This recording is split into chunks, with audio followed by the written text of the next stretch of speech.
In the early months of Donald Trump's second presidency, a palpable tension envelopes the Democratic Party as they grapple with their diminished influence and the specter of a resurgent MAGA movement.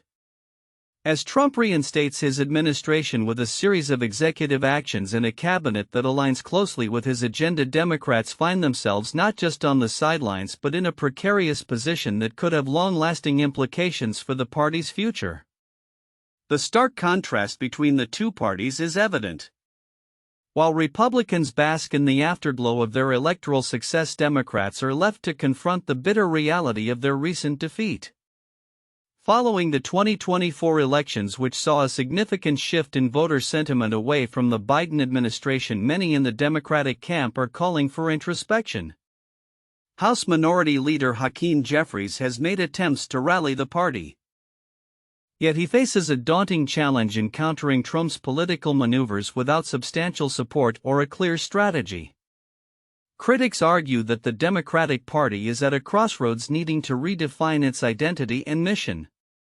As noted by opinion columnist Des Potas, the party must learn to articulate what it stands for rather than merely opposing Trump. The Democrats' long-standing issues, including alienation of moderates and an increasingly dogmatic progressive agenda, are now coming to a head. The party's failure to connect with broad segments of the electorate, including once reliable demographic groups like Latino and young voters, has left it vulnerable. Moreover, the Democrats are witnessing a troubling trend among their financial backers. Liberal donors, once a robust source of support, are now withdrawing funds out of fear and frustration. Reports indicate that many donors are concerned about potential retribution from Trump and his allies, who may seek to investigate or penalize those who oppose the administration. Notable figures such as billionaire Jeff Skoll have expressed their reluctance to continue funding progressive causes, fearing the consequences of standing against a powerful and vengeful president. The chilling effect is evident across various organizations that have historically championed progressive causes. Many have faced layoffs and budget cuts as financial support dwindles. The Human Rights Campaign and the Center for American Progress have both announced significant staff reductions, reflecting the broader struggle within the party. The once flourishing political ecosystem of liberal advocacy now finds itself on the brink, as the urgency to regroup and re-strategize has never been more critical. As Democrats assess their path forward, there is a growing consensus that they must adapt to a political landscape where Trump, or a successor with similar appeal, remains a formidable opponent. The urgency to cultivate a new generation of candidates who can effectively challenge the refined tactics of the MAGA movement is paramount.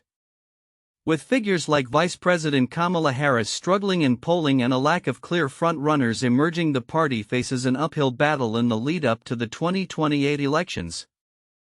Josh Joseph, an opinion contributor, emphasizes the need for Democrats to shed their perceived superiority and recognize the political acumen of their opponents. By underestimating Republican strategies and dismissing their electoral successes, Democrats risk further marginalization.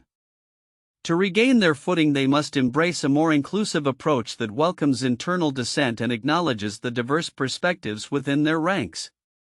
In conclusion, the Democratic Party stands at a precarious juncture. The need for a strategic rebranding and a clearer vision is paramount if they hope to regain relevance in a political environment dominated by Trumpism. As they confront the challenges ahead, the path they choose will determine not only their immediate future but also the long-term viability of their party. The stakes are high, and the coming months will be critical in shaping the Democratic response to an evolving political landscape characterized by division and uncertainty. In an era of deep political polarization, the dynamics within the Republican Party are evolving in ways that raise pressing questions about the future of governance in the United States. Recent discussions have centered around the concept of the non-player character (NPC) problem, a term that originally surfaced in gaming culture but has since been adopted in political discourse to describe a perceived lack of agency and independent thought among certain groups. This critique, particularly aimed at both sides of the political spectrum, has intensified as the Trump administration's influence continues to shape the Republican Party. The term NPC was popularized a few years ago by the online right as a derogatory label for liberals, suggesting that they blindly follow prescribed narratives without critical thought. It was an assertion that many on the left are mere automatons subscribing to the latest social justice trends without question. As Ezra Klein notes in his analysis, while there is a kernel of truth to the claim of conformity among liberals, the real implications of the NPC critique extend far beyond a simple insult. They reflect a significant challenge within the current political landscape. As we approach 2025, it becomes increasingly apparent that the NPC problem may not be confined to liberal circles. Klein argues that the Republican Party is grappling with its own NPC dilemma as congressional Republicans appear to have adopted a passive role, serving the ambitions of Donald Trump rather than engaging in the robust debate and checks on power that the Constitution prescribes. This transformation raises concerns about the fundamental checks and balances that have historically underpinned American governance. Klein posits that the Trump administration's approach to power is not merely about policymaking, it is a concerted effort to reshape the very mechanisms of government. The administration's tendencies toward executive overreach and the apparent acquiescence of congressional Republicans to Trump's agenda suggest a troubling trend. As Trump impounds funds and seeks to eliminate agencies like USAID, Congress, once the bastion of legislative power, has become increasingly inert. This shift raises vital questions about the capacity of Congress to act as a counterbalance to executive authority. A key principle that James Madison articulated in Federalist No. 51, ambition must be made to counteract ambition. The dynamic landscape of political parties in the U.S. complicates these issues further. Historically, American politics operated under a multifaceted party system where diverse ideologies coexisted. However, the current two-party framework has increasingly led to a nationalization of party politics where party loyalty supersedes institutional checks. This transition has profound implications for governance, especially when one party holds both the executive and legislative branches. Democrats, on their part, are now wrestling with the implications of a potential government shutdown as a form of leverage against Trump's radical agenda. With the deadline for a funding bill approaching, internal divisions among Democrats reveal the challenges of maintaining a united front in opposition to a party that appears to be consolidating power. While some Democrats advocate for using the funding negotiations as a means to counter Trump's actions, others caution against the repercussions of a shutdown, drawing on lessons from past crises where the fallout often led to public backlash. As the political climate shifts, the question remains, how will both parties adapt to the changing landscape? The Republican Party finds itself at a crossroads where the interplay between Trump's influence and the traditional roles of congressional leaders will either forge a path towards innovative governance or lead to further entrenchment in an NPC-like conformity. Moving beyond the perception of superiority to engage meaningfully with a political adversary that has proven adept at leveraging populism and cultural issues to galvanize support. Looking ahead, the implications of these developments will likely resonate through the upcoming elections and beyond. With the 2028 presidential race looming, potential candidates from within the GOP such as J.D. Vance, Glenn Youngkin, and Ron DeSantis will vie for the mantle of leadership, each bearing the weight of Trump's legacy and the evolving expectations of the party base. As these dynamics unfold, the future of American governance hangs in the balance, awaiting a resolution to the NPC problem that plagues both parties. In a political landscape that continues to shift under the influence of high-profile figures like Donald Trump and Elon Musk, the dynamics within the U.S. Senate are being redefined. As Trump embarks on his second presidential term, he has transformed the Senate from a bastion of deliberative governance into a body increasingly subject to his whims. Recent events illustrate this dramatic shift as Republican senators have found themselves navigating a treacherous path between loyalty to their party and adherence to their principles. The Senate's traditional role as an independent check on presidential power appears to be in jeopardy. Trump's controversial cabinet nominations, often riddled with allegations of personal misconduct and incompetence, have forced senators into a position where their own integrity is tested. Sidney Blumenthal, in a recent opinion piece for The Guardian, describes how Republican senators, by endorsing nominees they knew to be unqualified, have effectively become subjects of Trump's political reign. Instead of serving as guardians of constitutional checks and balances, they risk becoming mere enablers of a power grab that undermines the Senate's foundational responsibilities. One striking example is Senator Joni Ernst of Iowa, who, despite her history of advocating for victims of sexual assault, faced intense pressure to support the nomination of Pete Hegseth, a figure with numerous allegations of misconduct. Initially, Ernst expressed her reservations, emphasizing the need for a thorough vetting process. However, the threat of backlash from the Trump-aligned base led her to eventually cast a vote in favor of Hegseth, revealing how the political landscape has become one where senators are coerced into compromising their values to maintain their positions. This pattern of intimidation and compliance extends beyond Ernst. Senators like Tom Tillis of North Carolina and Bill Cassidy of Louisiana also found themselves caught in a web of political maneuvering that forced them to prioritize party loyalty over personal conviction. Tillis, who had expressed concerns about Hegseth, ultimately voted in favor of him, while Cassidy, who had historically championed public health, faltered in his opposition to Robert F. Kennedy Jr., a prominent vaccine skeptic. As the Senate continues to bend to the pressures exerted by Trump and his allies, the implications for governance are profound. The responsibilities of advising and consenting on nominations are being eroded, raising alarms about the future of the Senate as a deliberative body. Instead of rigorous scrutiny, the institution faces the risk of becoming a rubber stamp for the executive branch, further diminishing the checks and balances intended by the framers of the Constitution. Looking ahead, the stakes are high for senators like Susan Collins of Maine, who is preparing for a pivotal re-election campaign in 2026.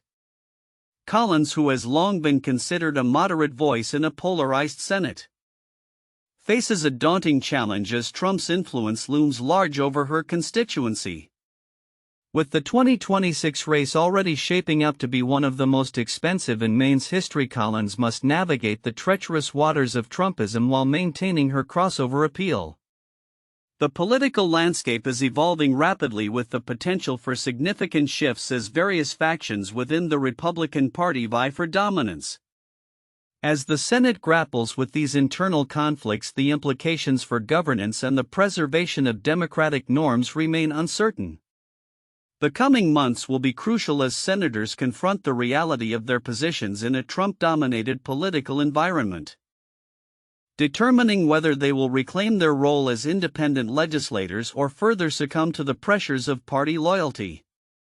The outcome of these struggles will not only influence the Senate but could also set the tone for the wider political climate as the nation heads toward the next election cycle. In a significant move reflecting both a commitment to history and a celebration of democracy, the U.S. House of Representatives has passed the semi-quincentennial Congressional Time Capsule Act. This legislation aims to mark the 250th anniversary of the United States, which will be celebrated on July 4, 2026. Representative Brian Steil, Republican, Wisconsin, one of the bill's supporters, emphasized the importance of this initiative, stating, "This time capsule represents one way that Congress will participate in the nation's year-long celebration of democracy and freedom." The proposed time capsule will be entrusted to the architect of the Capitol, who will oversee its creation and burial on the west lawn of the Capitol. The contents of this historical artifact will be sealed by key congressional leaders, including the Speaker of the House and both majority and minority leaders in the House and Senate. Representative Bonnie Watson Coleman, Democrat, New Jersey, who introduced the legislation, noted that the capsule will contain items that represent important legislation and institutional milestones of Congress, a message from the 119th Congress to the 244th Congress, and other items that reflect our history. Once sealed, the time capsule will remain buried until July 4, 2276, marking the nation's 500th anniversary. While the bill passed the House, it must still clear the Senate to become law. If successful, it will serve as a lasting testament to the values and achievements of American democracy, potentially inspiring future generations. In related news, Georgia State Senator Emanuel Jones has announced his candidacy for the U.S. House of Representatives, setting the stage for a competitive race against incumbent Congressman David Scott, who has held his seat since 2003. Jones's campaign is characterized by a critique of Scott's recent performance, particularly citing the congressman's health issues and his diminishing influence within the House. "You don't get removed as a ranking member from a committee unless the leadership deems you unfit to serve," Jones stated, highlighting his concerns regarding Scott's capability to effectively represent his constituents. Jones aims to focus on issues such as gun safety and public safety, pledging to advocate for legislation that addresses these pressing concerns. His candidacy reflects a growing trend within the Democratic Party, where a new generation of leaders is emerging to challenge established incumbents. Meanwhile, fiscal responsibility has become a central topic in Congress, with House leaders unveiling a budget plan that could potentially add a staggering $25 trillion to the national debt over the next decade.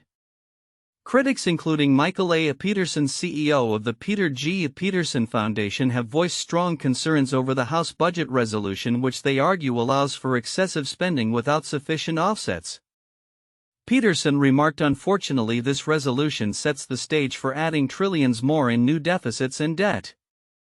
Taxpayers can't afford it, and lawmakers should make changes." The budget plan, which includes a $4.5 trillion extension of the 2017 Tax Cuts and Jobs Act, has been met with skepticism from fiscal hawks who argue that it fails to address the underlying issues of federal overspending. The Congressional Budget Office has indicated that without additional budget offsets, the proposed tax cuts could exacerbate the nation's fiscal challenges. As the political landscape continues to evolve, the House has also passed a comprehensive public safety package designed to tackle crime and enhance community safety in New Mexico. This bipartisan effort incorporates 6 key proposals aimed at addressing criminal justice issues, including measures to enhance penalties for fentanyl trafficking and improve mental health treatment pathways for offenders. Representative Christine Chandler de Los Alamos, the lead sponsor of the bill, expressed optimism about its potential impact, stating, "The smart, targeted, bipartisan measures in this package are a strong start and will have a real impact on the issues facing New Mexicans every day." As Congress grapples with these pressing issues, from historical commemorations to fiscal responsibility and public safety, future developments promise to shape the nation's political and social landscape. The ongoing legislative efforts will undoubtedly play a crucial role in defining the priorities and challenges that lie ahead. In a rapidly evolving landscape of legal interpretations and political maneuvering, recent events are revealing the complexities of American governance and societal values. Central to this discourse are 2 significant cases poised for examination by the Supreme Court, potentially reshaping the boundaries of First Amendment rights in educational contexts and the legal definitions of monopoly in the tech industry. One case that has garnered considerable attention involves a Massachusetts student, Liam Morrison, who is challenging his middle school's decision to bar him from wearing a T-shirt that boldly proclaims, "There are only 2 genders." The controversy erupted in 2023 when Morrison, then a 7th grader, arrived at school in the shirt, intending to express a viewpoint counter to what he perceives as the prevailing narrative promoted by school officials and popular culture. School administrators intervened, citing concerns that the message could be harmful to gender nonconforming students, leading to Morrison's suspension when he refused to change. The broader implications of this dispute resonate within the ongoing national dialogue about transgender rights and expression. David Cortman, an attorney representing Morrison, stated, "It's about a public school telling a middle schooler that he isn't allowed to express a view that differs from their own." The school's defense hinges on the argument that a T-shirt denying the existence of certain gender identities could disrupt the educational environment and harm students' mental well-being.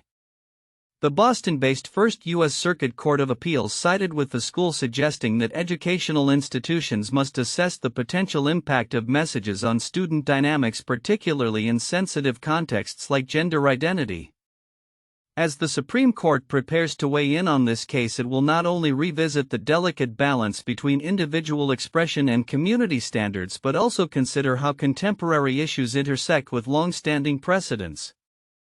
Previous rulings have allowed nuanced interpretations of free speech in schools, but the outcome here could redefine what constitutes acceptable discourse within educational settings. Simultaneously, the tech world is witnessing a landmark ruling against Google, which U.S. District Judge Amit Mehta deemed a monopolist in the online search market. This ruling, which traces its roots back to a 2020 lawsuit initiated by the Trump administration, reflects a rare moment of bipartisan consensus on antitrust concerns. U.S. Attorney General Merrick Garland hailed the decision as a victory for the American people, emphasizing the importance of competition in the digital marketplace. However, the ruling has sparked debate among legal experts regarding its implications for consumer choice and market dynamics. Critics of the ruling argue that Google's success is a product of superior service rather than monopolistic practices. They contend that consumers still have the option to switch to competing search engines, suggesting that the mere default status of Google does not equate to a lack of competition. This perspective aligns with the legacy of Stephen Field, a historical figure in antitrust law who advocated for minimal government intervention unless a business posed a direct threat to public welfare. As Google prepares to appeal the ruling, the case underscores a broader ideological battle over the role of government in regulating big tech and the definition of monopoly itself. The ongoing discourse reflects historical tensions between those who view corporate size as inherently problematic and those who advocate for a laissez-faire approach to successful enterprises. The outcomes of these legal confrontations will likely have far-reaching implications. The Supreme Court's decision on Morrison's case could establish new precedents for student expression amid shifting cultural norms, while the Google case may set the stage for future regulation of technology giants. As both cases unfold, they exemplify the intricate interplay between law, politics, and societal values in contemporary America, highlighting the necessity for ongoing dialogue in an increasingly polarized environment. The implications of these decisions will resonate well beyond the courtroom, shaping the future of free speech, education, and market competition in a digital age.